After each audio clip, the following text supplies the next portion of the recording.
In this chapter, we're going to be talking about polymorphism.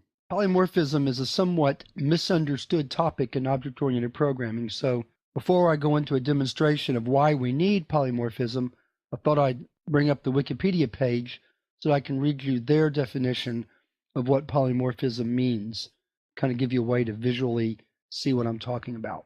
So let me scroll down to the paragraph that pertains to this chapter. Here it is right here.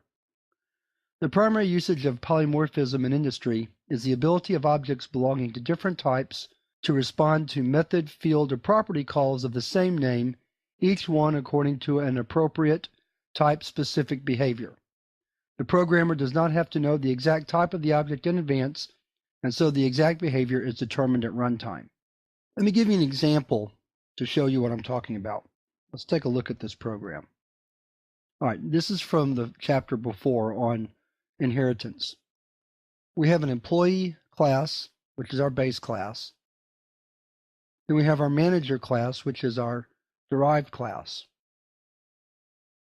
What we want to be able to do is create a collection of objects. They can be manager objects or employee objects. Be able to call a function on those objects and have the compiler figure out at runtime which type of object it's calling the function for. Let me show you what I'm talking about. We're going to use a vector to store our object, so we need to pound include that into our program. So we'll do that first. Now let's come down to int main. And let's create a employee vector. We'll call it imps for short. Then let's create an employee object. Jones, $25. Then let's create a manager object. Smith, $1,200, and true for salaried. Now let's place both of those objects into our vector. So imps push back imp1, imps push back mgr1. So far so good.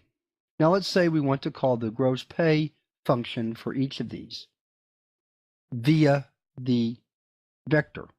In other words, I want to be able to run a loop where for each object in the vector, I want it to call the gross pay function for that object. So we're going to write a loop for int I equals 0, I less than imps size plus I, cout imps sub I dot gross pay. Then we pass in the number of hours. Let's say 40. End L. Close the loop. Now let's run the program. So you see for the employee object, it worked perfectly.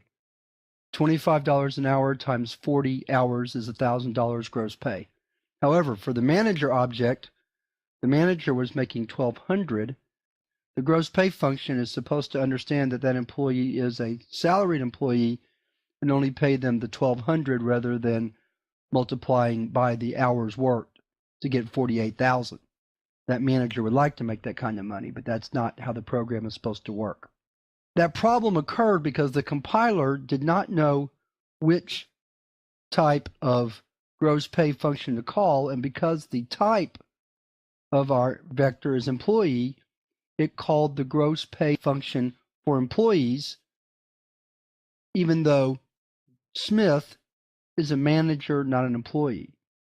So it took that $1,200, multiplied it by 40 to give it $48,000.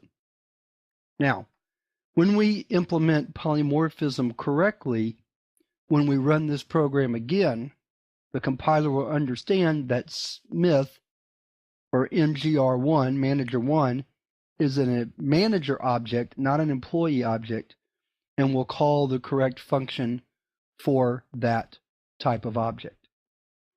So I guess I'm kind of explaining what polymorphism is by showing you how it's not working in this particular case.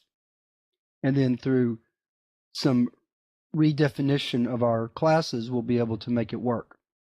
So let's move on to the next lesson, where we'll begin learning how to implement polymorphism in object-oriented programming.